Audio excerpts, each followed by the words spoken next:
Hello, this is the Indio Monoprice Telecaster. I hope. It's the box anyway.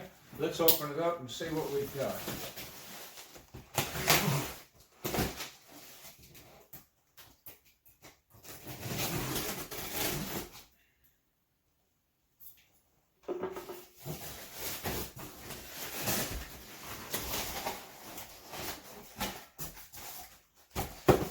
Well, we've got a gig bag. And this feels like a decent gig bag. Plenty of padding here. Absolutely no packaging or padding in this box. We've got just a little bit of plastic sheet over the guitar. Here's our Allen wrenches so you can mess up your own guitars. Just kidding.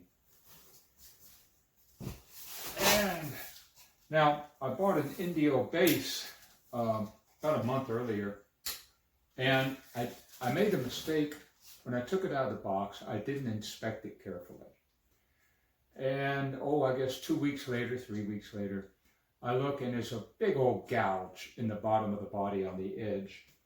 Several attempts to contact Monoprice and get them to either give me a discount for a damaged guitar or exchange it. They never even responded. So based on my experience, know that if you order from Monoprice, you get what you get, and you may be stuck with a damaged guitar. In this case, I see we already have a ding. I'll do a close-up later on the body here.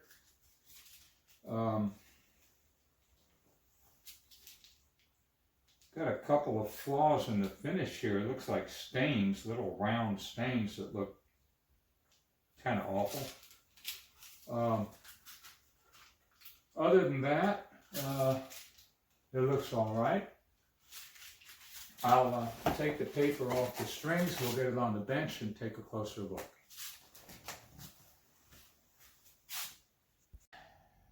Here it is.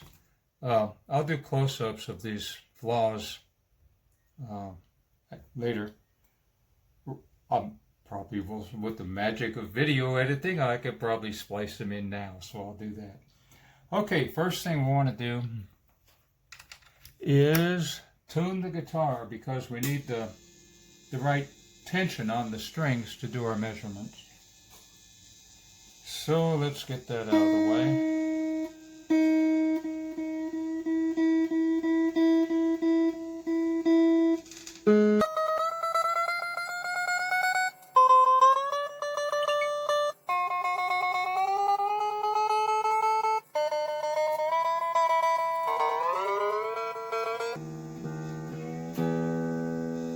Alright, that's close enough for our measurements.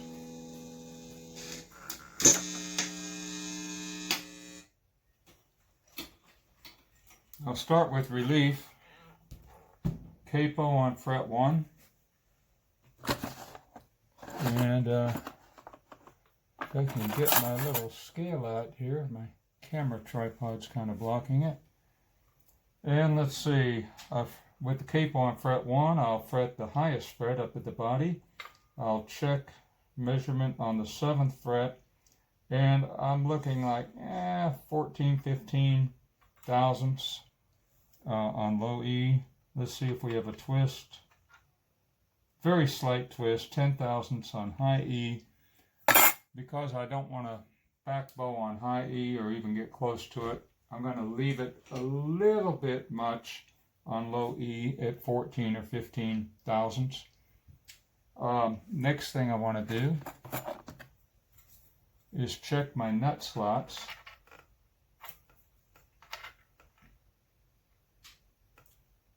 And we're slightly under 20 thousandths, it looks like. Well, G's right on 20. B's right on 20. High E is looking like 10. I'm going to have to get a feeler gauge out. I want to make sure I've got not much less than 10.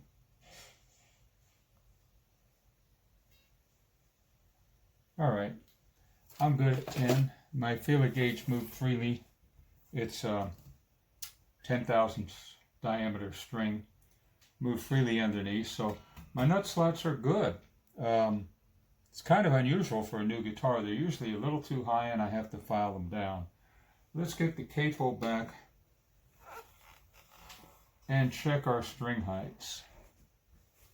Oh, here, I've got my new Rizzo card. Which camera can I show it to?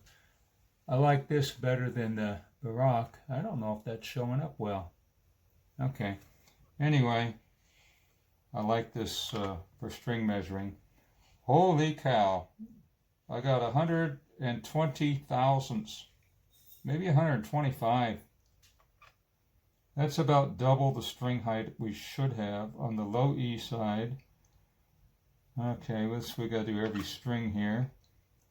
I'm hitting 85, 80, 80, 70, 90. Wow. Okay, so we need to adjust our saddles, saddle heights. And I'll do that shortly. Just for fun, let's check intonation.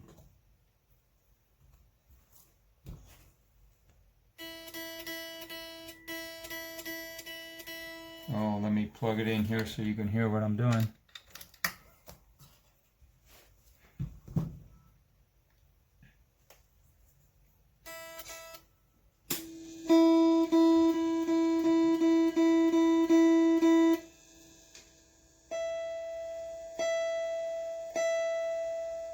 I'm pegging about 8 cents sharp at the 12th fret.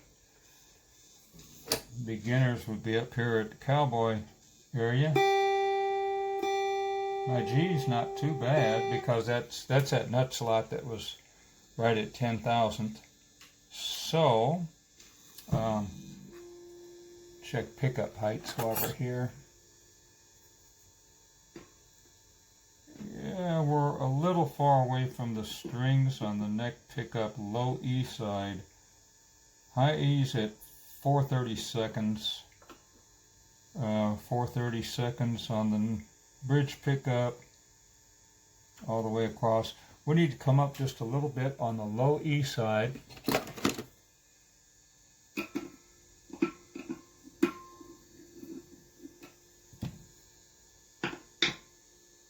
That's good. I've got it about between 3 and 4/30 seconds. And okay, that wasn't bad. My saddles look pretty high here, which tells me they're not going to come down that much lower to get to about 65 thousandths. So that tells me the neck angle could have been a little better. It's within the adjustable range, so we're not going to worry about it. But looks like it's a little bit close. All right, so I've got a whiteboard here, and I bet I don't have a camera on it. Trust me, I have a whiteboard here. So I'm going to keep score on the whiteboard, and first thing I was supposed to do that I didn't do is check the function of the switches, not controls, and pickups. So we're going to go back. I got it plugged in again, and I've got the selector switch set to the neck. Tone's working. Volume's working. Let's go to the middle. Both pickups are working. Come down to the neck, bridge. And all my controls are working fine. And turn them back and forth, see if I hear any scratchiness. I don't. So we're good. I can check that off. I'm going to check off switch and pots. Relief, I'm going to put 15 to 10 and check it off. Nut, I'm going to put 20 to 10 and check it off. String heights, they were a problem. I'm going to put 130, and we'll get to those in a minute. Pickup heights, well, we'll just check it off. We did have to adjust one, but neck angle, it's within limits, but it's close.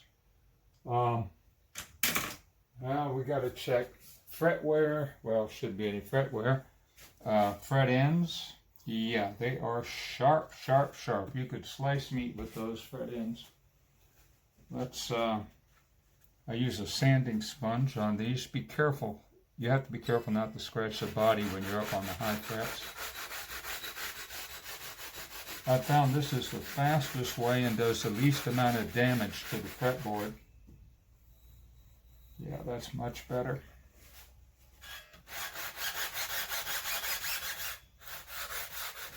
Yeah, pull the string out of the way. I don't want to be sanding my string.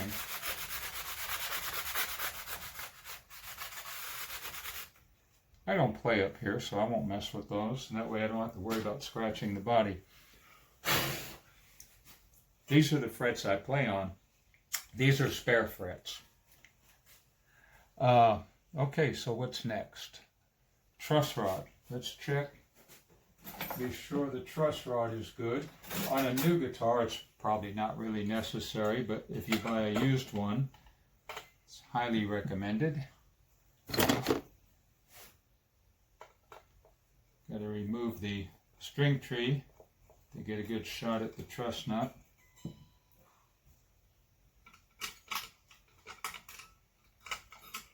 Get out of there.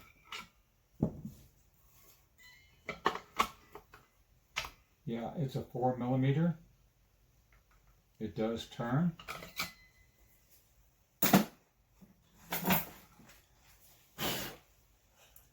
And the only thing, let's check check the strap buttons. There's a little loose.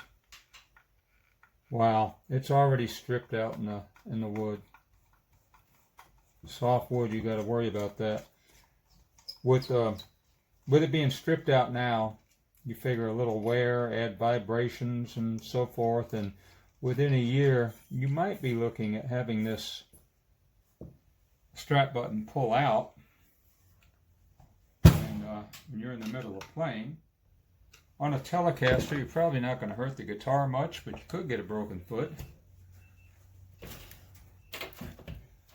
So we're going to use some highly specialized pieces of hardwood, colloquially known as toothpicks.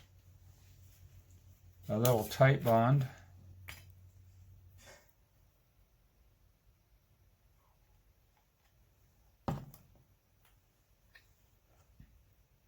Stick the toothpick in the hole all the way and pull it back out about 1/8 of an inch, snip it off and push it back in. That should do us. I always try to remember to put the caps back on any kind of liquid. Otherwise I'll be mopping it off the floor shortly.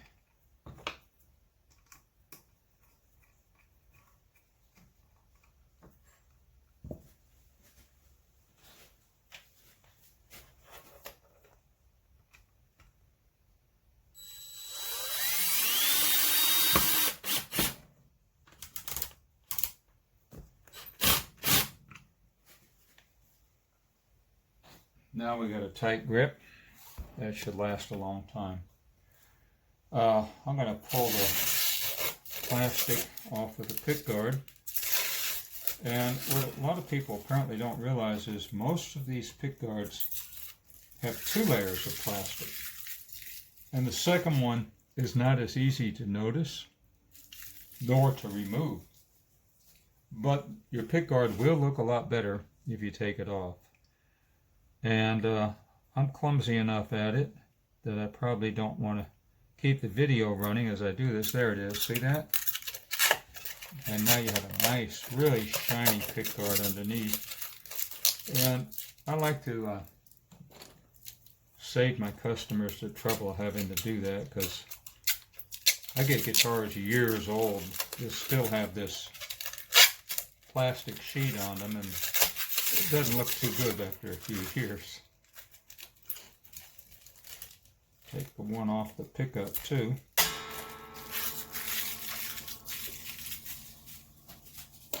Oh, notice I didn't use metal to pry that plastic sheet off.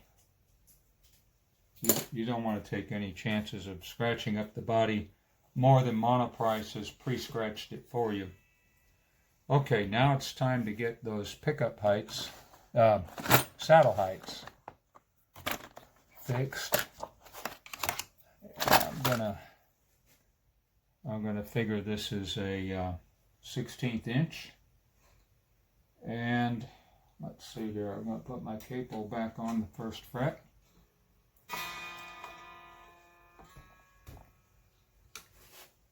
Get my string action ruler out,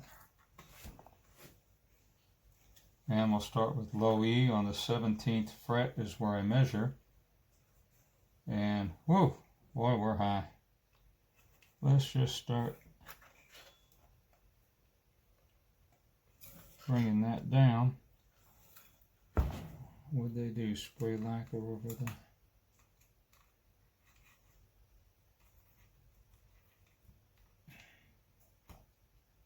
And I will probably cut the video here so you don't have to painfully watch every twist of the... By the way, I found this little tool is much faster to use than a regular Allen wrench. And it's made by W-I-H-A, Weehaw, something like that. Anyway, if you do very much guitar work, it's worth having this. Save you a little time. And I'm going to bring this down to just below 70 thousandths of an inch.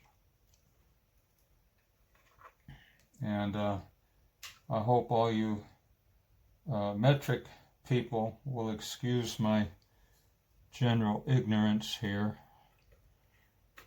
because I should be doing everything in the metric system, I agree.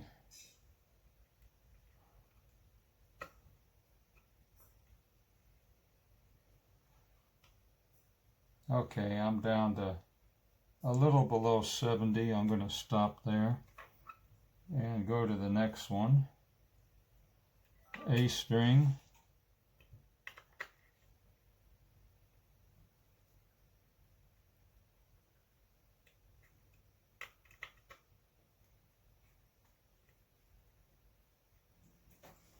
Now we'll retune.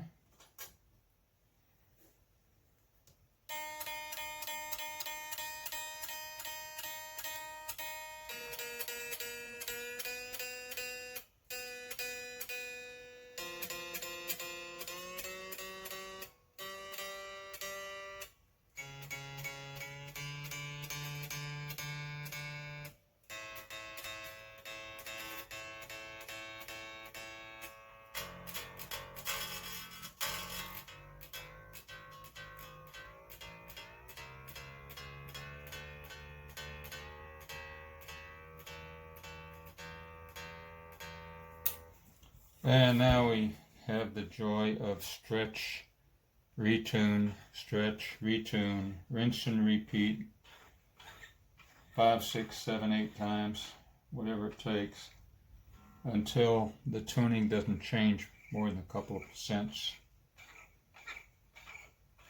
Then we'll do our intonation.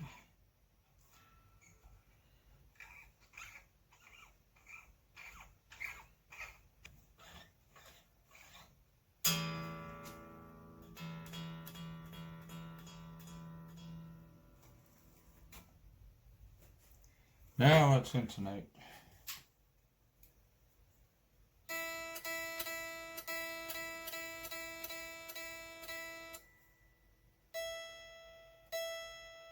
Got a nickel sharp.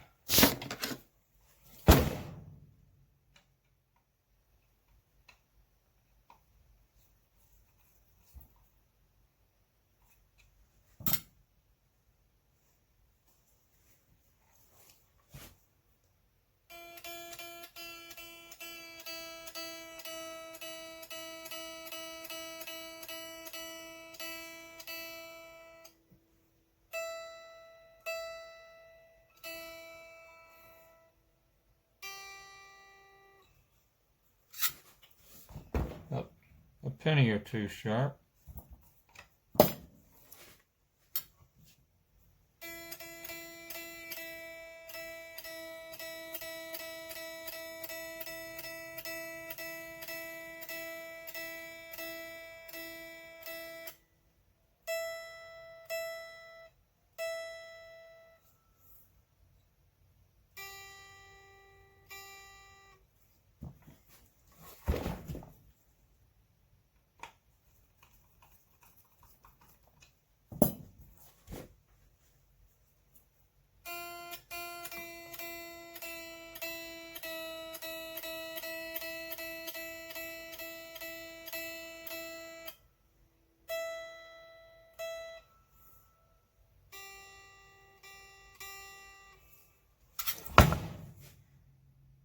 Stubborn.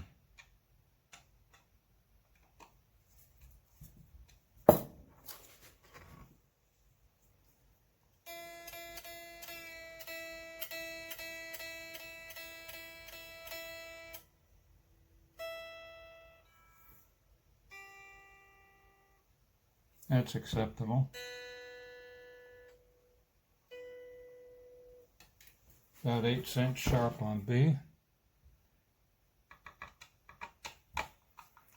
I'll use the high E as a guide and figure B's got to be back just at least slightly further than that saddle.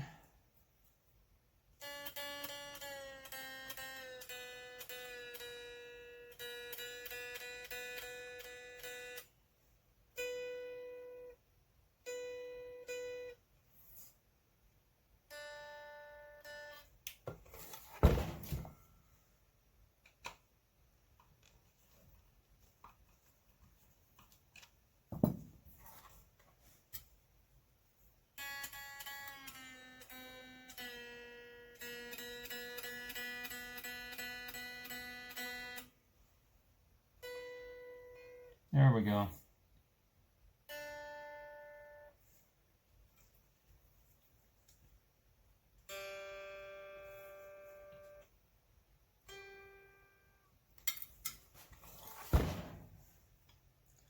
And you can figure G's got to come back further than B usually.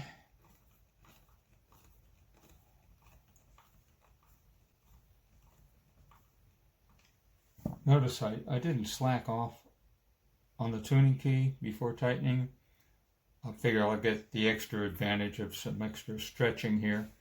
But if your screws starting to get hard to turn, back off the tuning key. You don't want to strip these screws. They're soft metal on cheap guitars especially.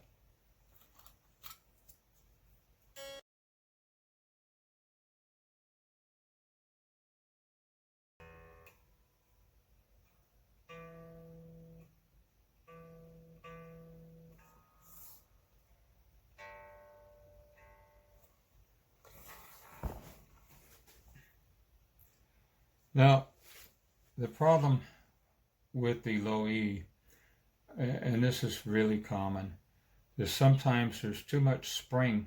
The spring is too long to bring it back, to bring the saddle back as far as you need to. The spring will get fully compressed and the saddle won't come back anymore. And if you keep trying again, you're likely to strip that saddle screw out. And you don't want to do that.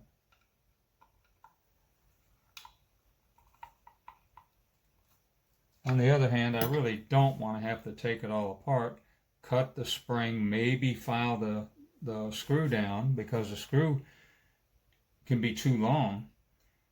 And to bring the saddle back as far as you need to, if the screw starts to hit the string, that's no good. You've got to cut the screw, give it a shorter length.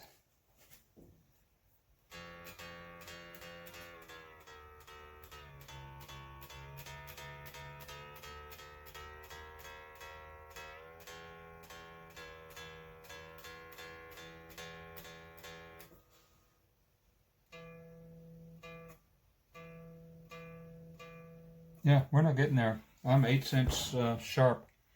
So that the screw has to be cut and the spring has to be cut. So let's take back the tension off.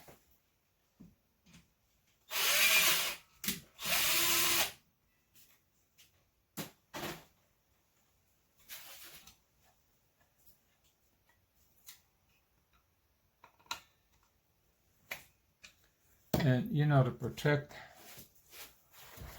the body here, I'm just going to lay something over it.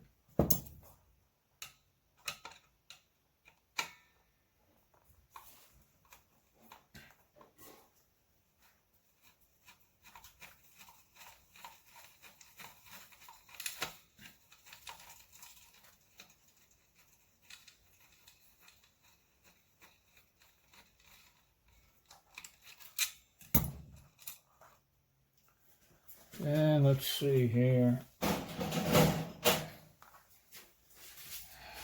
This should work at cutting my bolt.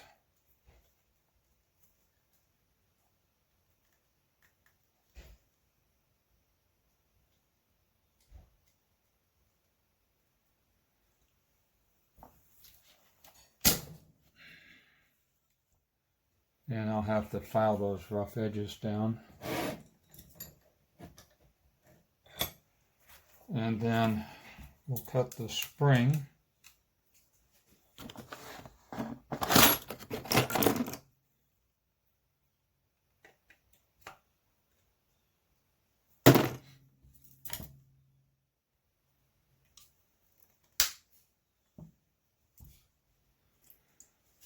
Okay, let's see.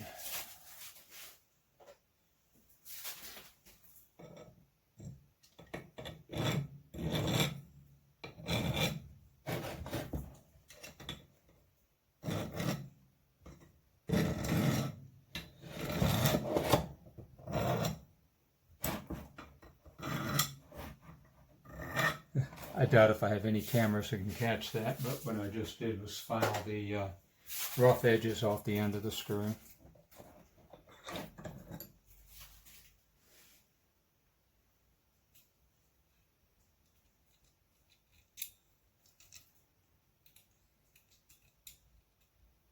Put the half spring back on the screw.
Well, we're good at 12 and sharp at 3.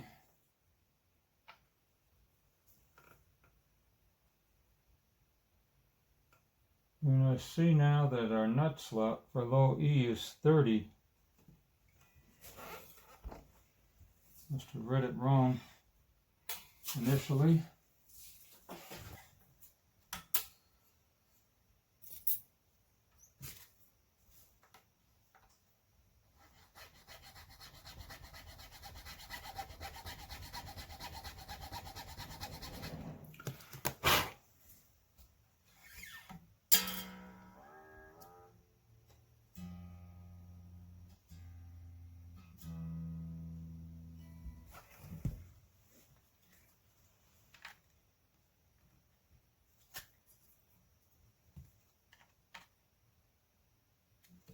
Okay, that's better. Let's see what we get now.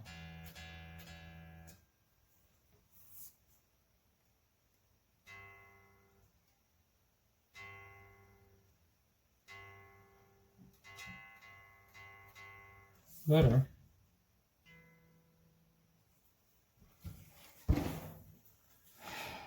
We're not there yet.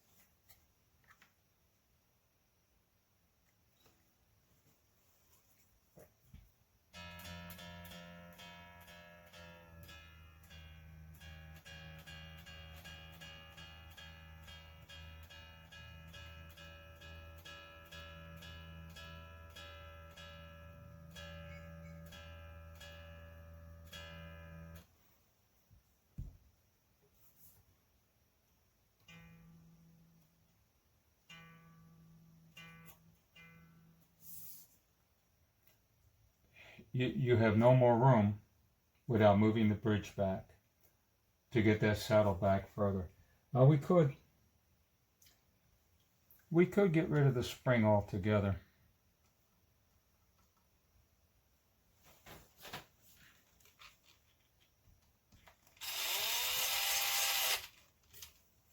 Let's do it. I can't stand putting one out that's not as good as I can make it.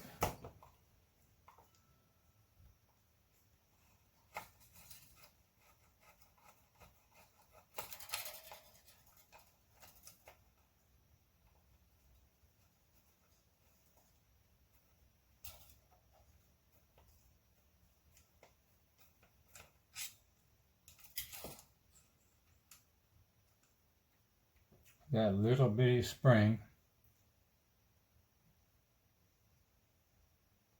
Oops, oh well. Was still too much.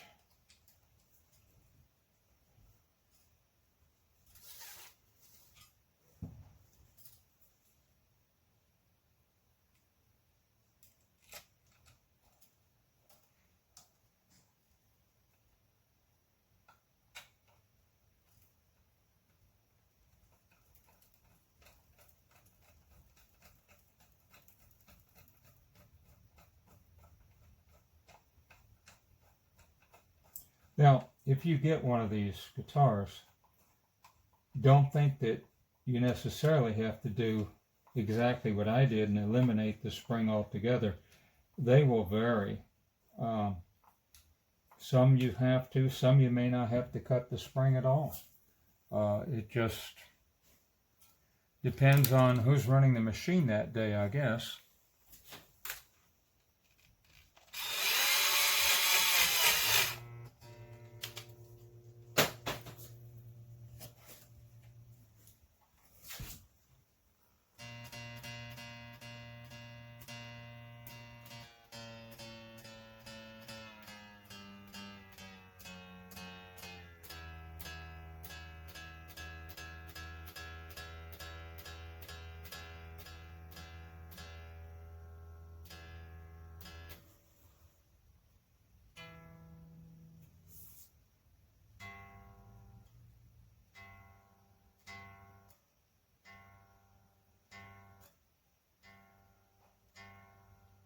If you don't fret it too hard, you're right on the money.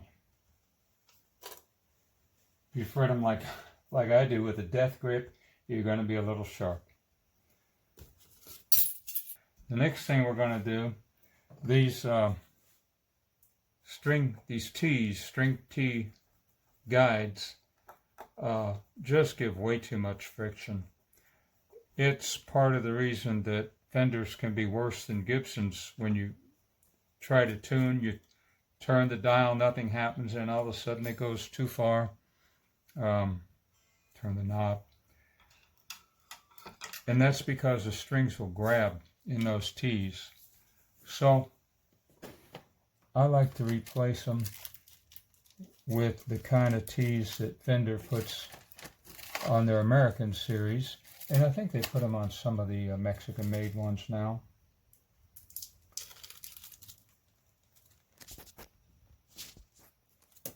Let's see if we can change this camera angle.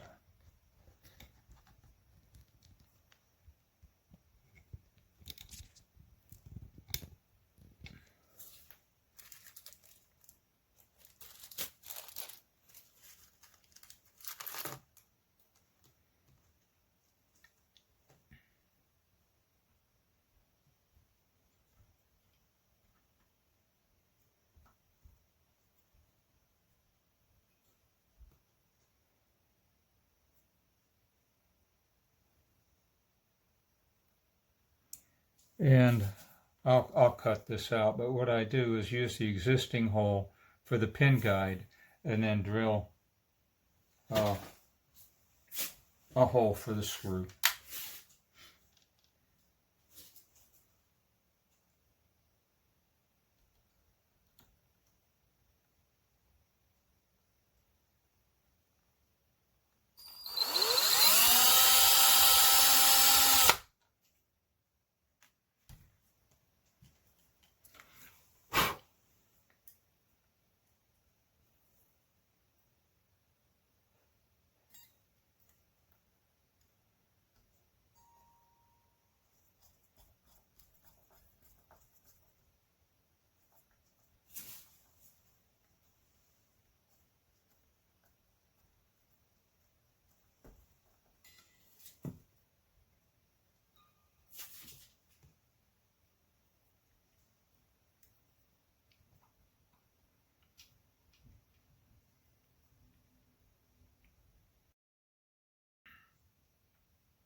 That'll make a huge difference when you're tuning the guitar.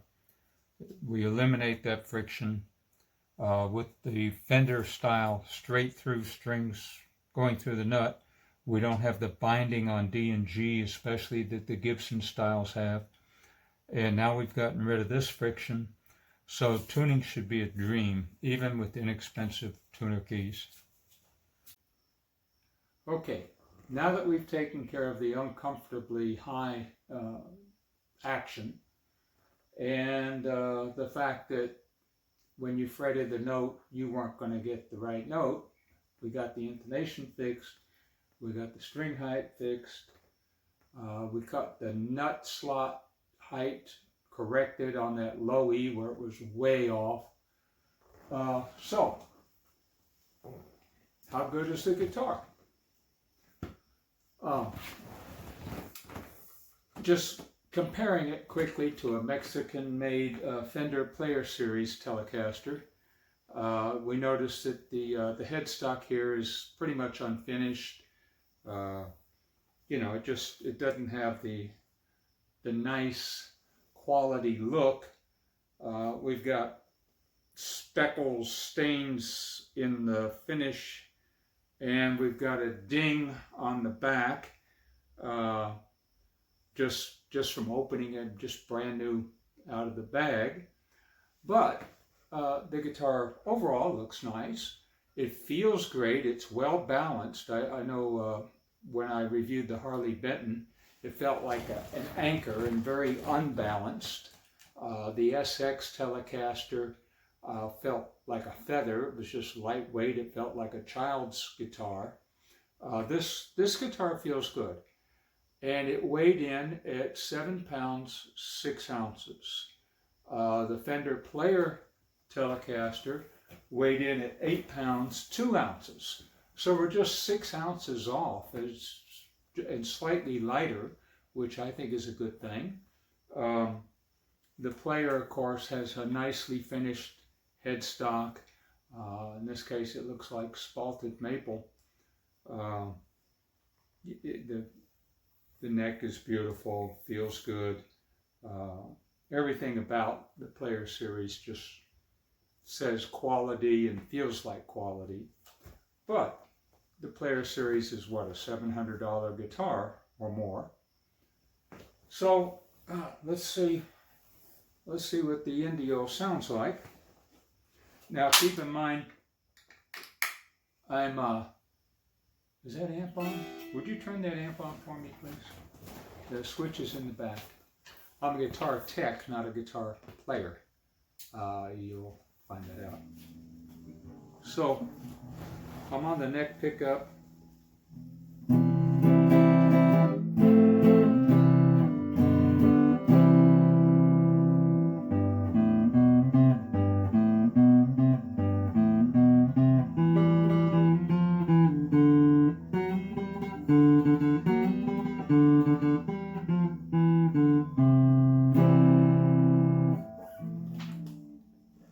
And see if we hear any difference between that and the Fender Player Series Telecaster.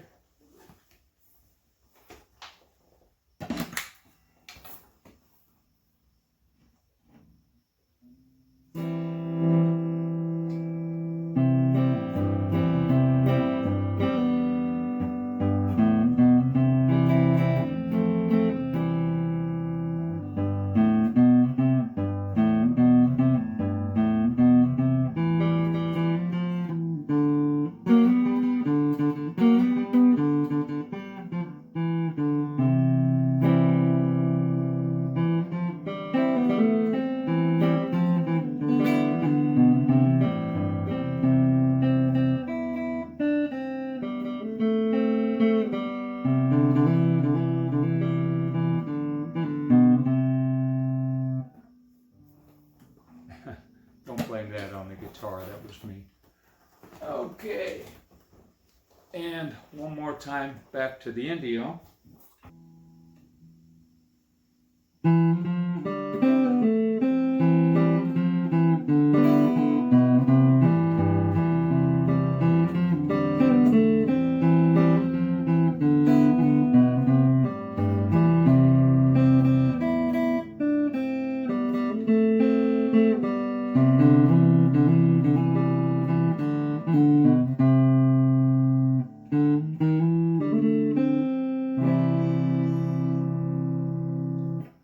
there you have it. By the way, this is all being played through my orange 30-watt amp. And once you take care of the problems, it's a nice guitar. It feels good, plays okay, but the problems are bad enough that the average person buying one of these, opening it from the box, is really not going to have a very playable guitar. And that tends to hold true for the Glaries and you name it, all of them. Once it is set up and good to go, the guitar is nicely balanced. It weighs nearly the same as the Fender. And it feels good. Good playing guitar. Thank you for watching.